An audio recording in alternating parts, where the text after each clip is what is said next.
I'm Sherry Weinberg, and I'm the president of this chapter.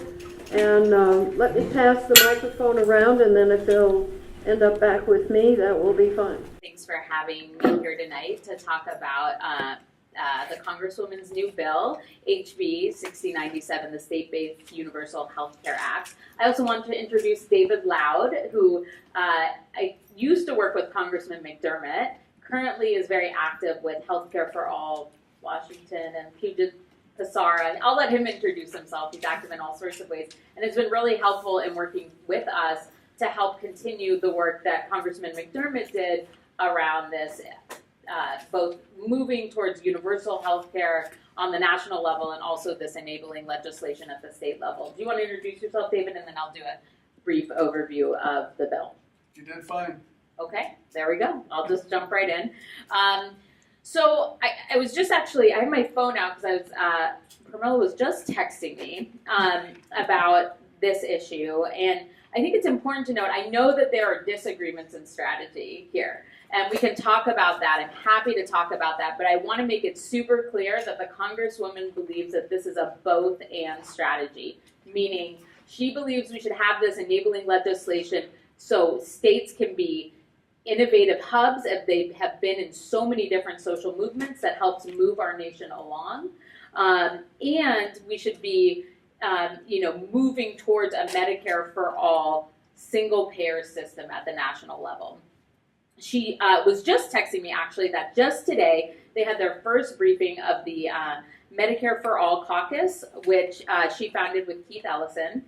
They had their first staff briefing, and they blew through their original goal of having 40 members. They're up to 45 plus more members on the Medicare for All caucus. They're recruiting more as they speak. There were 50 staff in the room. So she is pursuing two strategies. She is also she was a co-sponsor of HR 676 as well. She was, in this latest term, was the first member of the Washington State delegation to eagerly sign on to that bill. A number of folks had come to us to ask us to continue this legacy that Congressman McDermott had laid to bring and build on the energy and expertise at the state level to facilitate states that want to move towards single payer. So I'm going to give a brief overview, then I'll see if David wants to fill in any of the gaps, and then we can take questions. So the bill, and do you folks have some information on this bill? But I can just give a little bit more information, and then we do have an FAQ that maybe we can send around to folks. David, in the announcement that you passed around the program for tonight, when it's online, there are links Yes. to the Yes. bill and the So- supporting documents. Okay. The wonderful. final bill is linked as well as those supporting documents. Okay, great. So people have access to that if you would choose to read through the bill. So the bill allows states, again, it's enabling legislation, so it's not prescriptive for what states do, but it allows states to develop their own plans to provide health care for all their residents. It does this by providing states access to federal funding streams and regulatory flexibility to support affordable universal programs. There is accountability measures built in, which is a concern that we heard loud and clear. And I also want to note we had an extremely robust stakeholder process that definitely delayed the introduction of the bill, but it definitely made for a better bill. We were working with the Indian Health Board. We worked with Janet Barron from Northwest Health Law Advocates. We worked with David Loud and Bevan McLeod and many, many other folks to come up with a bill that we think came out to be a very strong and good bill.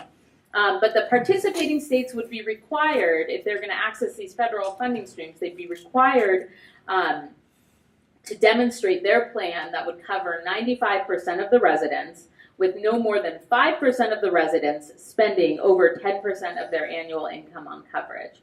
The plan also makes it clear that the benefits that are being provided by the states would have to be equal or greater than what the beneficiaries are currently receiving. So people would not see a reduction in the richness and the accessibility of their benefits. The other piece to point out is states could join together, for instance, Washington, Oregon, California, to form regional plans. And so currently currently, and I'm gonna leave it at that, and we can talk about more pieces of the bill if people want. Currently, there are 2 co-sponsors. We just introduced the bill 1 week ago. Jan Schakowsky and Mark Buchan have both signed on as co-sponsors. I'm certain that they mentioned this in their briefing today. There is not currently a Senate companion bill, but there are talks around this. I also, want to reiterate that from the perspective of the Congresswoman, the strategy of pursuing, she is incredibly and vigorously committed to Medicare for all at the national level. And this bill she sees as going hand in hand in moving that goal forward. This is a movement building piece of legislation, and that's where that's the intent behind this bill, and really to help move us forward towards single payer. So I'll stop there. David, is there anything you want to add? Just one little clarification on something you said. No, can everybody hear me okay? Okay. Just one, my mom was an actress and she always told me, speak to the last row. So I tried. Anyway, you mentioned, Rachel, the requirement to achieve 95% of the population covered. I just want to clarify, that's in the first 5 years. At the end of 5 years, a state that got to 95% would have to provide a plan to cover the remaining 5%. So the goal is complete and universal. I just wanted to clarify that. And if a state doesn't reach the 95% target after 5 years, it would have to revise its plan to achieve the targets. That target, yeah. Yeah.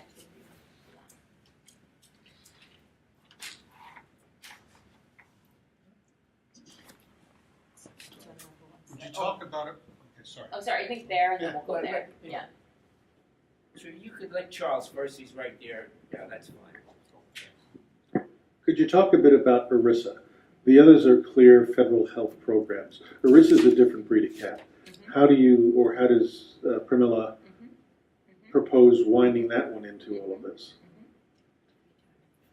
Okay, so ERISA, for anybody who doesn't remember that That's old acronym, the Employment, Retirement, Income, and Security Act of 1974.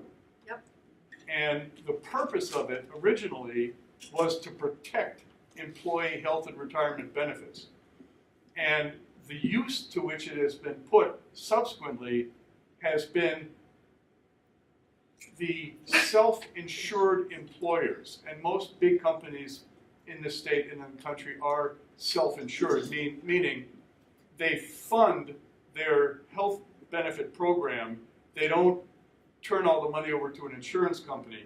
They fund it, they hire somebody to manage it, but it's an internally funded and managed program. So Boeing, Weyerhaeuser, Microsoft, Packard, all of them are self-insured. Under ERISA, a self-insured employer can tell any state trying to mandate something about health benefits, like you will cover mammograms for all women, can say, sorry, we don't have to. If they're polite, they could say it that way. And in 1993, the state adopted an early version of Obamacare, which ran into serious trouble, among other reasons, because the big employers said, screw you, we're not going to have anything to do with your state plan, with your health reform. So the ERISA waiver, Charles, I used to know Miss Charlie. Charles, this bill would allow a state to request an ERISA waiver so that the self-insured employers in that state couldn't opt out of a state plan. That's where it fits in. And I just want to comment that I learned during the time I worked for Jim McDermott that the ERISA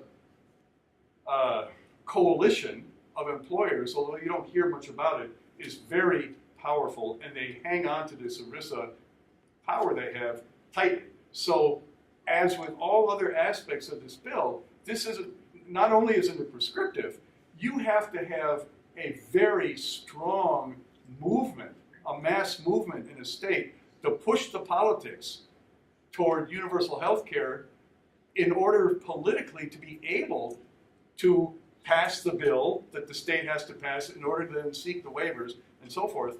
And a state under this bill doesn't have to take the whole program if it's not ready politically. So, for example, there's one state that gave input to the bill, I think it was Arizona, where the organization that's leading the charge there for state-based universal health care in Arizona said, we don't want to include Medicare. I'm not sure I understand the reasons, except there are a lot of people on Medicare there. I'm not sure. So a state could also seek all the federal health income or funds and leave ERISA aside if the political coalitions in that state aren't to the point of overcoming the opposition of the corporations on ERISA and so forth.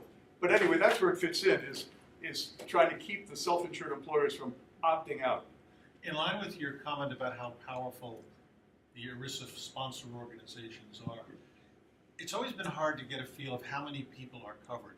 It's very difficult. I've heard estimates as high as 40% of employees are covered by ERISA employers. Is that in the ballpark? Do you have any sense of that? I don't know. It's a very good question, which we're going to have to learn more about. But that sounds about right. Oh, I think there was a question. Just before we leave ERISA, these companies are union and non-union. It doesn't matter, Yeah. right? So my question is, what's the union take on, the companies and ERISA? Would they be worried that if ERISA went under?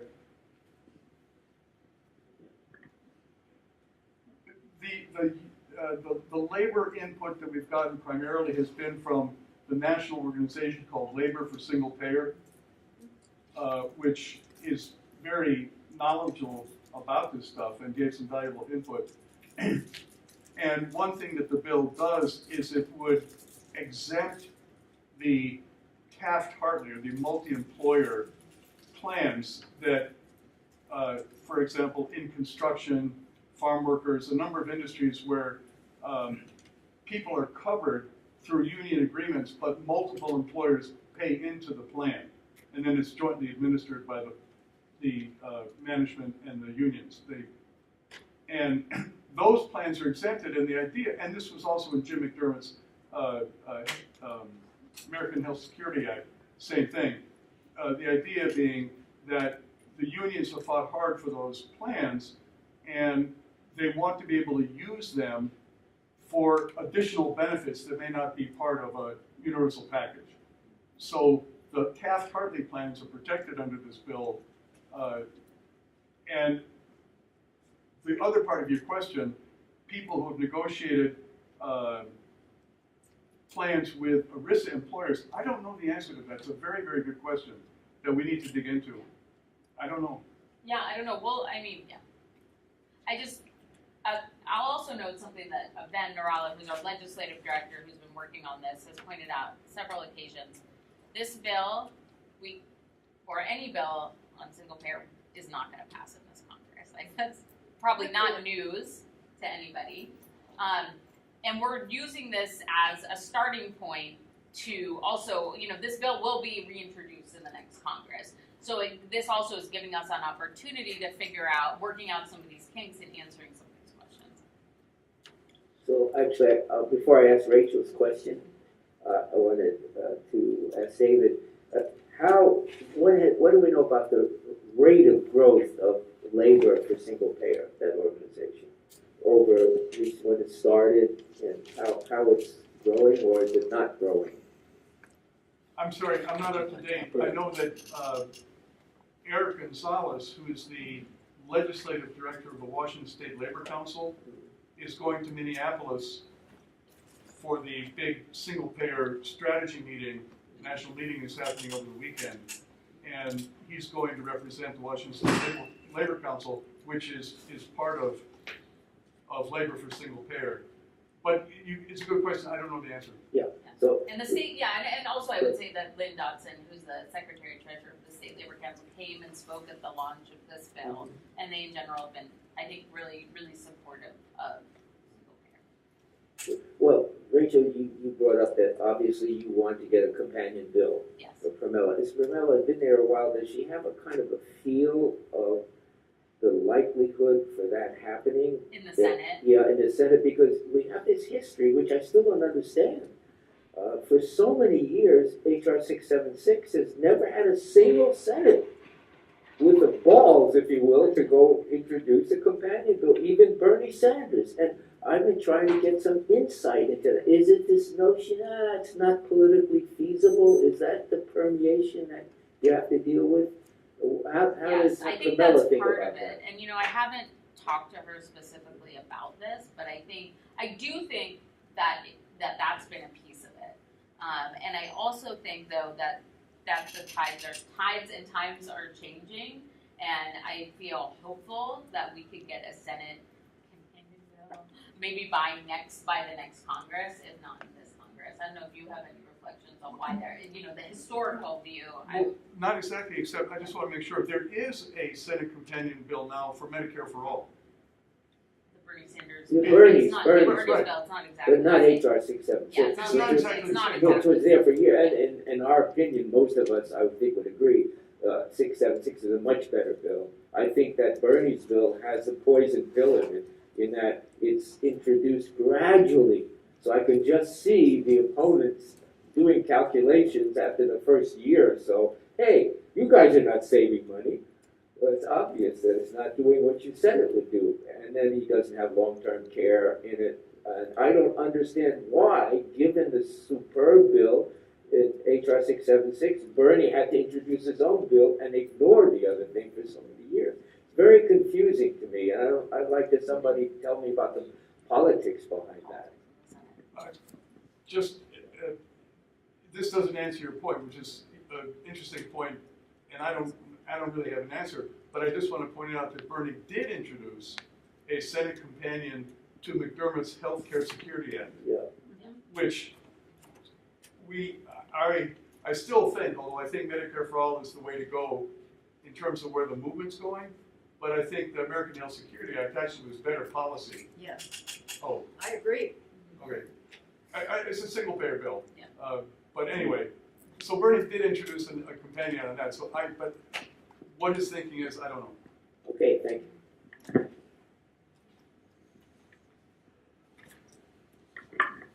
A couple things back to ERISA. I think the key thing to know is not so much what is the percentage of employees in the whole state who are covered under ERISA plans.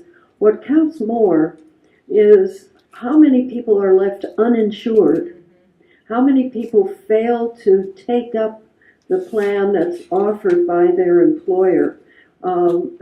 We're operating under the assumption that ERISA, people who work for Boeing, that 100% of them are covered, as an example.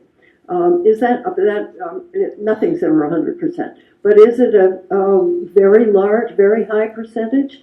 Or is the cost sharing and all of that enough to scare off a sizable hunk of the employees of these plans? And that's going to be important knowledge to have in going forward in terms of trying to get to 100% universal coverage. Because if these ERISA protected employers are failing to cover 5% or more of their employees, that's significant. Or if they're covered but uninsured and don't use it. Well, that's what I meant. Well, if I mean, underinsured. insured or underinsured. So we need to get at some of that. The other thing I just wanted to comment, McDermott's HR 1200 bill more mirrored how Canada is structured. In other words, Canada has individual plans in each province under an overarching kind of setting of parameters and some Canadian federal money, as well as money that has to be raised in the provinces. And I think HR 1200 more mirrored that. Am I right, Jim? That it really fostered the idea of breaking things down instead of having a bureaucracy that's spending $3.2 trillion a year.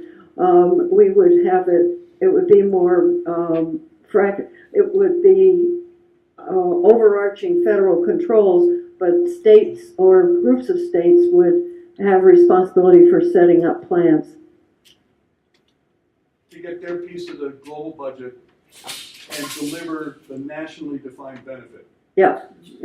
By the way, David, not Jim. You call me Jim. Oh, I'm sorry. Compliment, right? Take that as a compliment. I was thinking of Jim's bill. So I can do this. Sherry, back on your question, that is question is equally applicable to any employer. An employee does not have to accept their plan no matter what. Either they want to, they can't afford it, whatever. There's no law that says as an employee you have to take a plan. So your question is applicable to any employer. Well, it's true, but we need to know that in order to know what works and what doesn't work. Yeah, I just didn't want you to single out ERISA because it applies to everybody. Okay, I've talked to Rachel about this, and I'm not in favor of this bill, and I have so many reasons I don't even know where to start. But I think one of the things it's so complex. I can just see there's so many steps along the way to get it done in any state that the anti-single payer people will just have a field day just ripping it apart. If you just look at the ERISA as one thing, they could just file a lawsuit in federal court saying, well, this violates ERISA. Now maybe, and that'll take like 5 years to resolve. I mean, that's just one little piece of it. But I think that's one thing. It's so complex, I think it's going to be extremely difficult to do it at the state level. To me, the national level, to me, is very simple, and quite frankly, HR 676 is the only bill I can understand. It's the only bill where if we get it, you know what you get. I think with Bernie's bill or any of the state bills, even if it passes, you don't know what you have. And the other thing that concerns me is that if Pramilla's bill, if you carry it out to the extent, if it works the way it's supposed to, and you get 50 states are going to have 50 different single-payer plans, and you're going to have all the waivered money for Medicare and Medicaid and the other waivered programs are all going to go to the states, and it will essentially destroy Medicare and Medicaid. They will just become block grant facilities for giving money to the states. Essentially, it seems to me under that situation, you cannot have Medicare for all because there is no Medicare. And you're essentially, to me, you're destroying Medicare. It's like an unintended consequence of what you're doing. I don't think that that's what you intended, but that's where this will go. And Nancy Pelosi's always said, she said, if you want single payer, do it through the states. And the reason she says it is because, number one, she doesn't want to deal with it at the federal level. Number two, she's opposed to it. And I think she understands all the difficulties you will have at the state level in achieving this. And I do think it does divide the movement. I think if people are very involved with the state movement, they're not going to be involved with the federal. And even here in Washington, if you take a whole Washington and Healthcare for All Washington, even though they do support Medicare for all, but the fact of the matter is 90 to 95% of their time and energy and work goes into the state bills and not into the federal bills. So that's just a start. Well, we could do. I would do a quick response. I mean, I really don't want this to turn into a debate between two fundamentally different beliefs and strategy, which I think we have. I actually don't think that if this bill was working as intended, there would be 50 states all with their own single payer plan. If this bill was working as intended, it would have created momentum to then move to Medicare for all at the federal level. And really, this is about movement building within states to help push the conversation forward. So just to answer that one piece. Sure. No, to me, in a way, that's the most important point, because if anybody who had worked on this thought that it was opening the door to destroying Medicare, wouldn't have done it. And there are a few states that are getting close to single payer, but can't get there without a bill like this in federal law. New York, California, Washington. As a matter of fact, at the press conference where Pramila introduced this last week, Senator Frocht from the Washington Senate, who's the prime sponsor of the single-payer bill in the Senate here, the state bill, and Nicole Macri, who's vice chair of the Health Committee in the House. They were both there, and Senator Frocht spoke to it. And in fact, this bill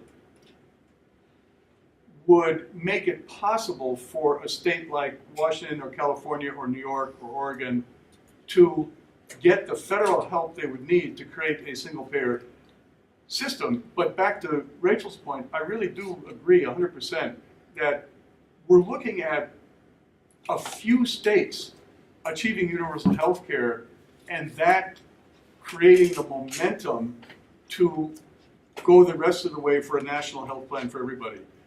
And so right in the dear colleague letter that Pramila put out to seek co-sponsors on this, she starts right off. It's the first sentence. At the federal level, as we work towards ensuring a Medicare for all type single-payer system, we should also be building on the expertise and energy that resides at the state level. And as you know, Jim, I'm sure there's a lot of movement and energy in a number of states toward single-payer at the state level. So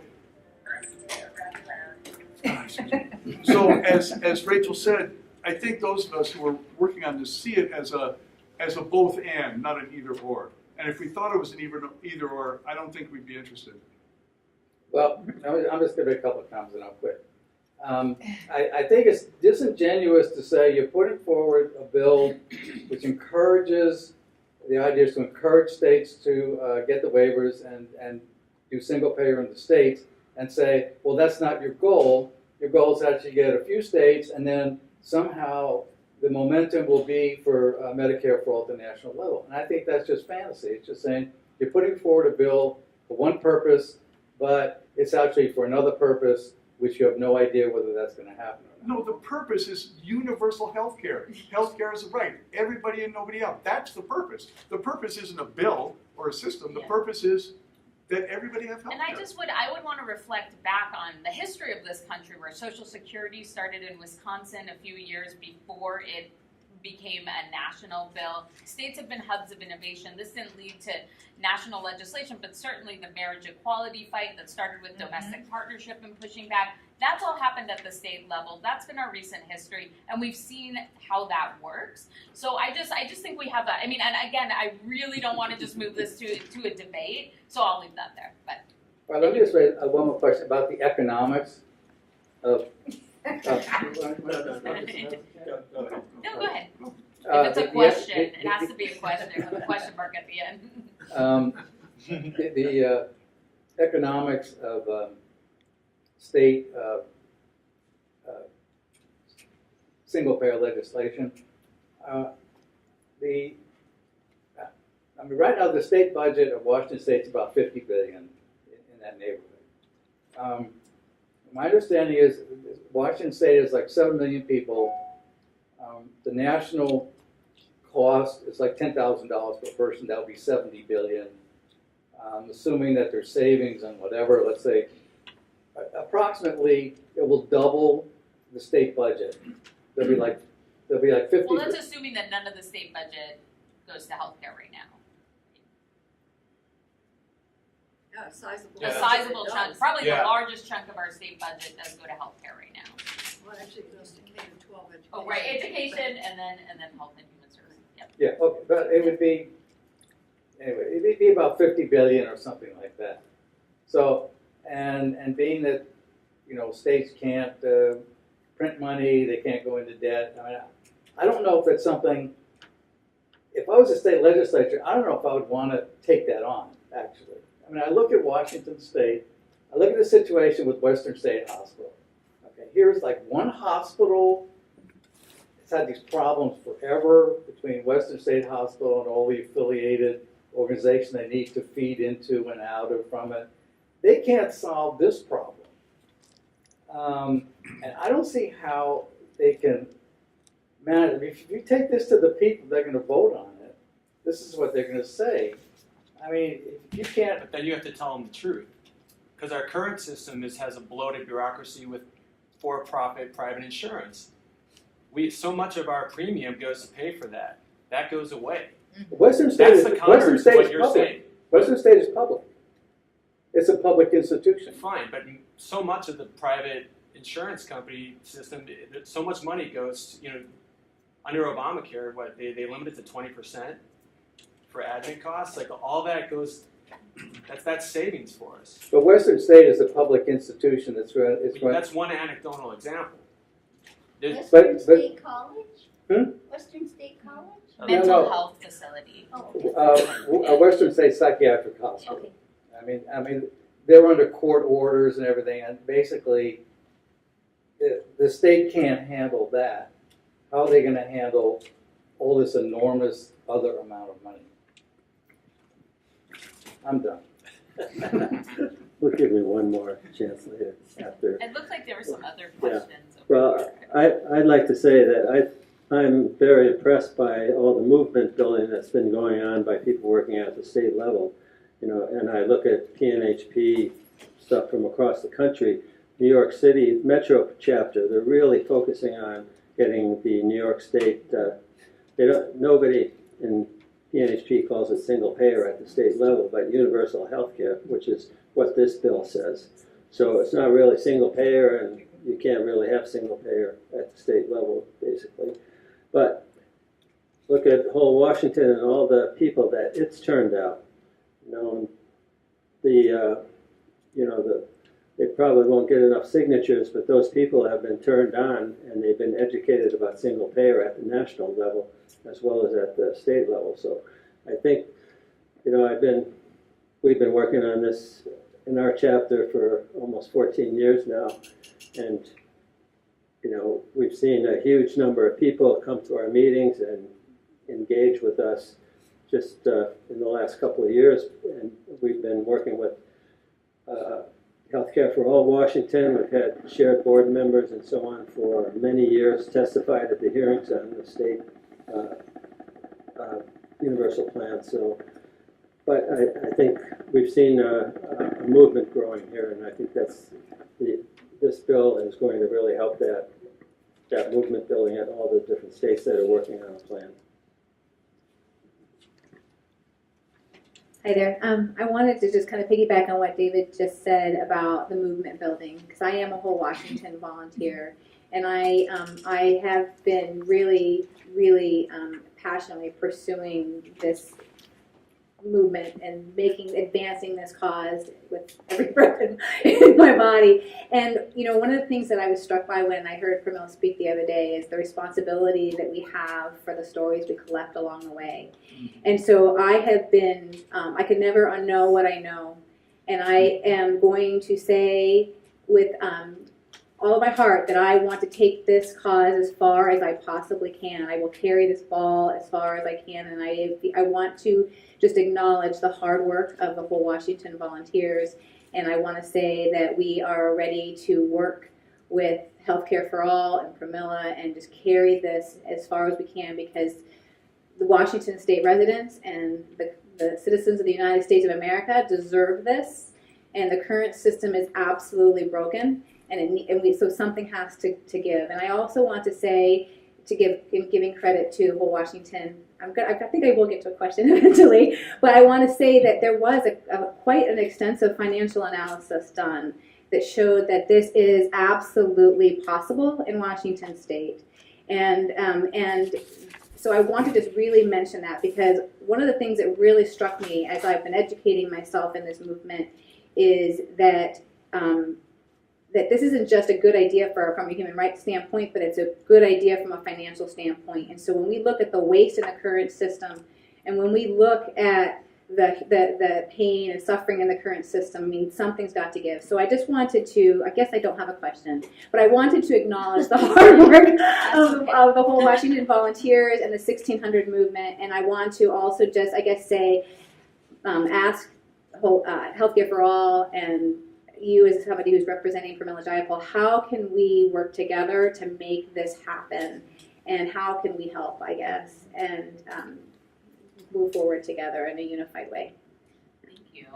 I think in terms of how, I think getting engaged with the Healthcare for All Coalition and what's the other one? The Healthcare is a Human Right Coalition, and getting folks across the state to contact their representatives, because I will say, I think in our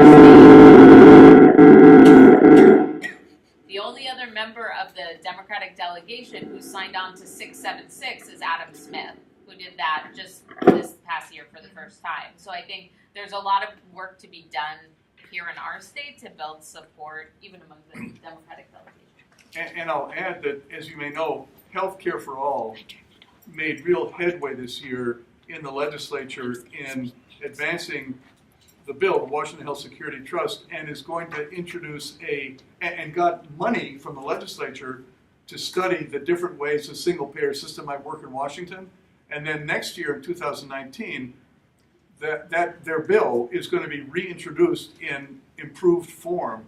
So to answer your question, what can people do? Next year, there's going to be a real push to get that bill passed through the state legislature, and if at the same time we are pushing the rest of the congressional delegation in this state to sign on to Medicare for All and Pramila's bill, and if the Democrats take back the at least one piece of the Congress, then we may be in a position actually to win something next year in the state legislature toward universal health care. And if that fails, then Healthcare for All is talking about running an initiative campaign in 2020, which is the year that most people are the most engaged anyway in politics. And so there's a 2-year time frame for their strategy, and there's going to be a lot to do.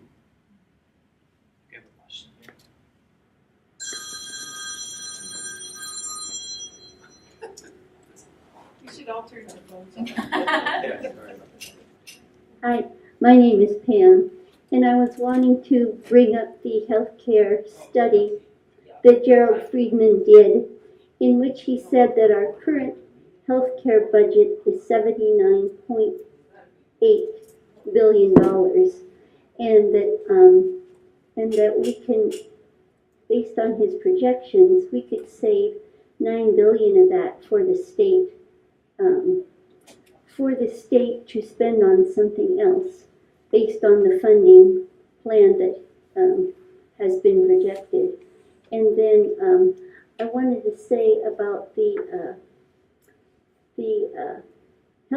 health budget. I think that runs our Medicaid matching. I think it runs all the employee health care that is state employees. I think it runs University of Washington and Harborview. Do you think that's right? Does that sound right? Our state health care, 30% of our state health care budget. It runs all those things. Unfortunately, Western Hospital is one of those, and it's really a black sheep. It's just got an impossible situation going on there. But there are things that are working really well. As I go collecting signatures every day, dozens and dozens of them, the people that are the most happy with health care, besides the union people with Boeing type insurance, is the Apple Healthcare people that were scooped up in the ACA because they were never able to achieve health care before. And they don't really want to mess with that because it's going so well. So I see a lot of parts of our state budget working really well for healthcare. So is that kind of the impression other people in the room have? Yeah. Thank you. Yes, and actually just one comment about Medicaid, because back to something, Jim, you were talking about. One of the really important provisions of Pramila's bill is that if it passed into law, no state could get the waiver.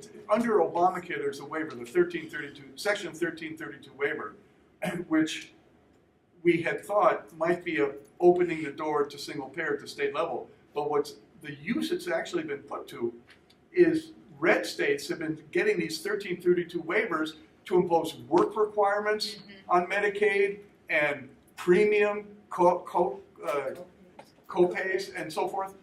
They've been undermining the Medicaid program, and Pramilla's bill would would replace the existing 1332 waiver with one that could only be used to provide access to care, not to take it away, and only when a state is trying to achieve universal coverage. So that's one important thing about this bill, is that it's a protection against the abuse of this 1332 waiver by states that want to trash healthcare. Well, I just want to thank you guys again that you're even doing this, because I think before I ask this question, I just want to say, like, it's a moral question. This is a moral issue.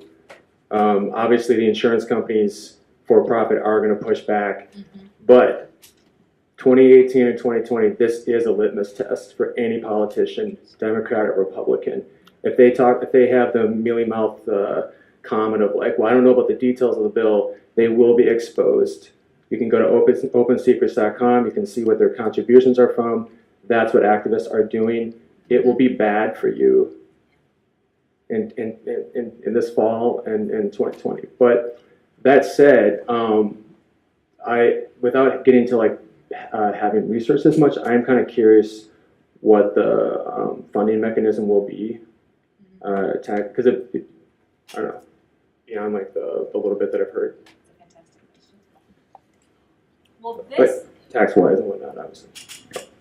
this bill does not prescribe that for what the states come up with. And David, correct me if I'm wrong. What this bill does, it allows them to access federal streams of funding, and that the states would then figure out those questions around the funding mechanism. So we don't know, like, Well, no, that's first. Yeah, I'd like to know for HR. That in the WISP bill, what the WISP bill proposes in terms of taxation to raise the money needed apart from You're talking about the the federal Washington's- dollars, Yeah. right? Yeah. Yes. So here's an example is an of a piece example of from legislation Washington. that's in front of the legislature right now. Well, kind of. The original bill called for raising funds through a payroll tax and through an individual premium, which would have to be a fixed premium. We could have a cutoff below which we paid zero, but then above that you paid a premium because you can't graduate it or it'll be attacked as an income tax in our state. So in order to keep it at least able to win the inevitable attacks, that's what was needed. And these specifics were taken out of the most recent version of the bill, and instead a clause requiring the Joint Select Committee on Healthcare Oversight, which is the committee that's oversight job is the ACA exchange. And it requires that committee to do the necessary actuarial study and come up with a funding plan. And the reason for doing that is that every time we were taking the bill around, people were zeroing in on that payroll tax and saying, I don't want to pay. I mean, of course, it was called a payroll assessment, but that doesn't fool anybody. They were attacking that, and they were attacking the individual premium. And they were missing the whole rest of the bill, and missing the fact that we're already spending $79 billion a year in this state on health care. The question is, how do we want to, can we do it better by coordinating the funds rather than having it going out in all these different ways the way it is now? Did that answer your question? That's what the WISP had and doesn't have now, but it is very difficult to raise any kind of money in our state absent an income tax. Are you guys familiar with the funding or the economic study that Gerald Friedman did? Did you look at all the details? Yes. Because that's very specific, and I'm just getting the feeling that people have a whole bunch of different ideas about what's in there. Would you like to tell us what, where it gets the fund, but anyway, we're running out of time. Yeah. So, We've got a half an hour for the rest of our discussion and business, but I promise Rachel she can get home, say goodbye, good night to her kid. I promise. I work too many days. But if there's any other questions, I mean, it sounds like you've got a lot of expertise here that can talk about the Washington State specific bill. Again, this bill doesn't prescribe what the states do, and this is a great example of what Washington State is looking into. Is there any other questions? I have one And I other. think we have sorry. question two. I don't know Yeah, if you want to go first and two. I had a question specifically for Director or for Pramila's office, and I was just wondering what efforts that her office is taking to push for increasing the number of co-sponsors on HR 676. Yeah, we're just starting. As you might know, there's a lot going on nationally right now with family separation and just immigrants being detained. That is taking up a lot of our time and energy. We have where we're starting in terms of outreach, and that's what's delayed somewhat the amount of outreach that we'd like to do. I think he asked about 676 co-sponsors. Oh, did you? I'm sorry. Were you asking about 676? Oh, I'm sorry. Sorry, I was thinking about this bill specifically. So you're talking about 676 co-sponsors. You mentioned that earlier. Sorry. Yeah, no. Okay, let me readjust my thinking around that. So around this bill, we're working on getting sponsors there, drawing from the 676 sponsors. I think starting this Medicare for All caucus that is bringing together supporting legislators and also, frankly, making this on the campaign side, making this a litmus test, to reference what you were saying, to get more progressive candidates into office and making this more of a make and break issue is something that on the campaign side, Pramila's doing in her role as first vice chair of the Progressive Caucus. She's done a bunch of polling on issues like universal health care to show this isn't a progressive issue, this is a centrist issue, this is a mainstream issue. But in order for politicians to sign on to these things, they need to know and really believe that they're winning issues, and we need to be able to demonstrate that. So she's sort of working on both sides of that. I'm really only supporting with her resources this year. Again, speaking not in my official capacity, but in my campaign capacity, supporting progressive candidates around the country who support things like universal health care. Right. Does that answer your question? Yeah. Sorry, I know I didn't answer it first. Right. But we should let you go. By the way, the Healthcare is a Human Right Coalition that I work with, which is a statewide coalition that PNHP is part of, is planning public forums in Spokane, Wenatchee, Vancouver, and Auburn, Issaquah, something in there, after the primaries in August, with the purpose of trying to get the candidates for congressional seats to come and have to answer questions about where they stand on healthcare and do they support Medicare for all and do they and so forth. So, and I trust we'll be working in this new bill into that questioning as well. But those are three places: the 8th district in Wenatchee down to Auburn, the 5th in Spokane, and the 3rd in Vancouver. That there's a chance we can get those back into the hands of Democrats and have a much better shot with 676. Which, by the way, probably a majority of the Democrats in the House, for the first time ever, are on Medicare for all. They're on 676. It's been a huge change. But not the full. Yeah. It's like for the amount of Democrats who could, it's not the. There's still quite a few Democrats that haven't signed That's on. right. Oh, sure, but it's more than ever. I think, is David's point, is that That's it's right. picking up. It should be all of them. It Yeah, should. They want it the should blue be, wave. but that's not there only, yet. only two out of 6 in Washington State, so we got to change that. Yeah. Only Go after Pramila and Joe Adam Bennett. Smith. The rest haven't signed on. They're Yeah, gonna get and exposed. some of our efforts last year, I was working in Massachusetts around single payer, and we would have like progressive leaders like Representative John Kennedy, or Joe Kennedy, excuse me, would say that he does not support HR 676, or he wouldn't say publicly but he, in a public forum, he would say things like, healthcare is a human right, and every person deserves a right to healthcare. But yeah, it'd be really good to get like a strategy or a sense of like how Pramila, as a progressive leader, is going to kind of force these other progressive leaders into our court. But that's an example.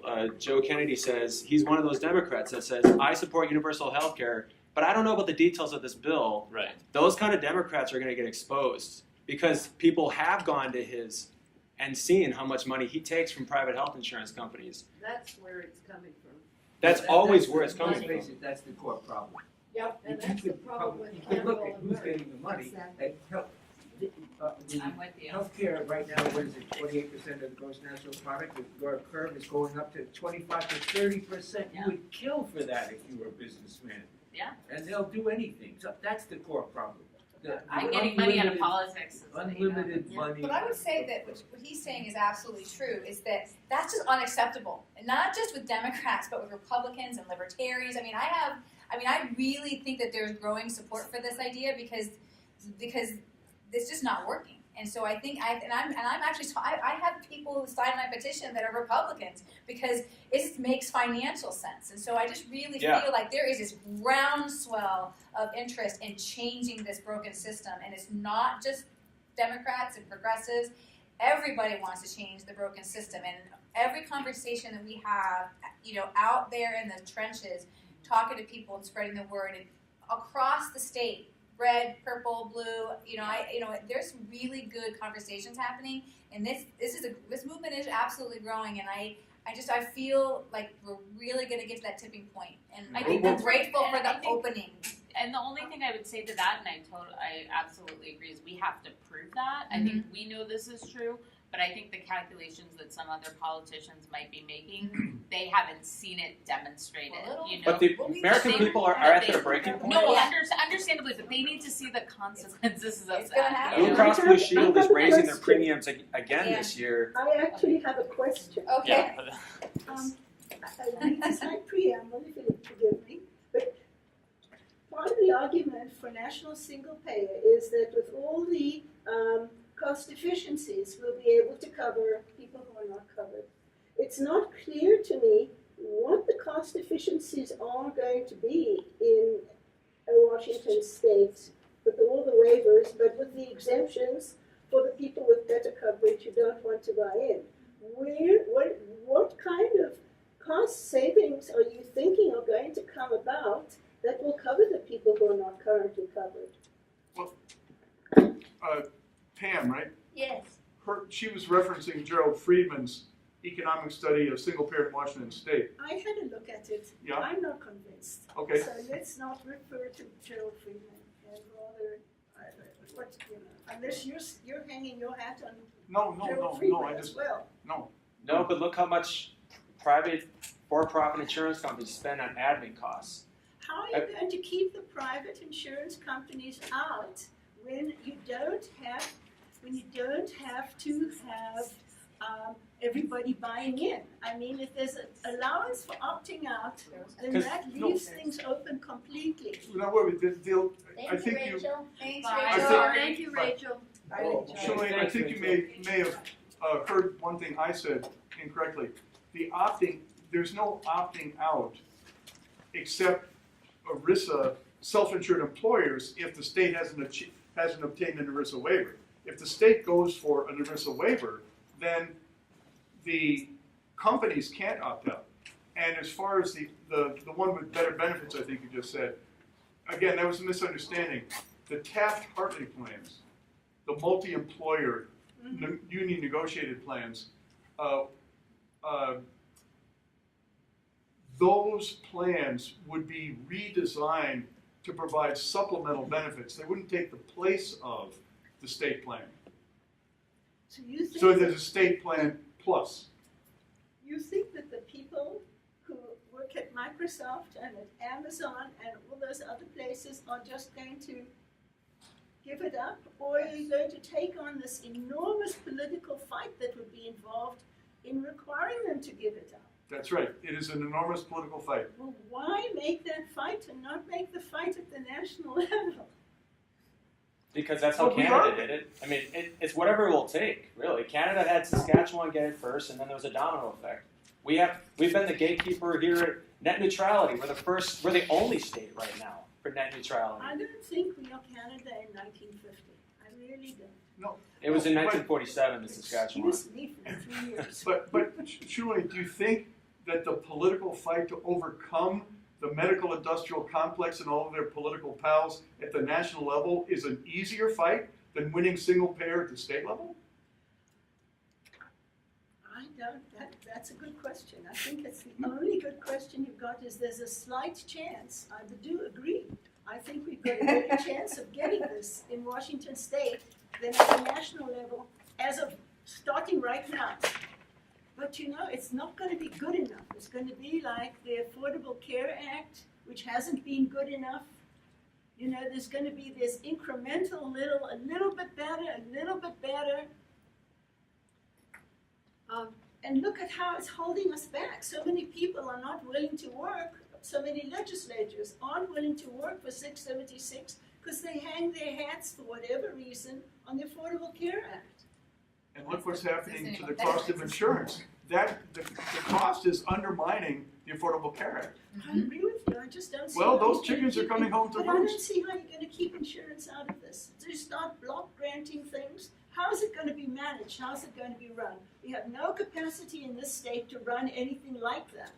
So inevitably, there's going to be private interests. They could be called not for profit, but there will be private interests that are going to run this for us. That's the also, bill says that's, supplementary insurance. but that's what private Medicare insurance. does. Okay. Yeah, Medicare does that now. yeah, and its admin costs are 2% to 3 to like is it 2.7 to 3% is the admin costs for Medicare. But Compare they that. contract with the Medicare administrative contractors that administer the benefits all over the country. I mean, Got a question Medicare, here. the Medicare public bureaucracy doesn't run Medicare operationally. Right. It's the private contractors who do. And then they go through CMS. Are we going to have to establish Centers for Medicare and Medicaid Services? No. We're going to establish our own CMS here in the state of Washington in order to make this run? People love Medicare. Why are you? I say Why are I you love scared? Medicare What too. about Kathleen's comment? I'm just saying that the unbelievable amount of bureaucracy that is involved is nothing like private insurers, but I don't think we're going to give up one and the other. Wait, so you prefer the bureaucracy of private insurance to Well, Medicare? of course I don't. All right. Kathleen? Okay, a couple of things. One, I understood, or I think I understood, that I-1600 was going to be like a MedAdvantage plan. In other words, Medicare would contract with the state of Washington to manage the Medicare benefits and to provide the additional services for them that are not covered under Medicare. And so CMS wouldn't even be an issue. It would still be in place. It would be in place for both Medicaid and for Medicare.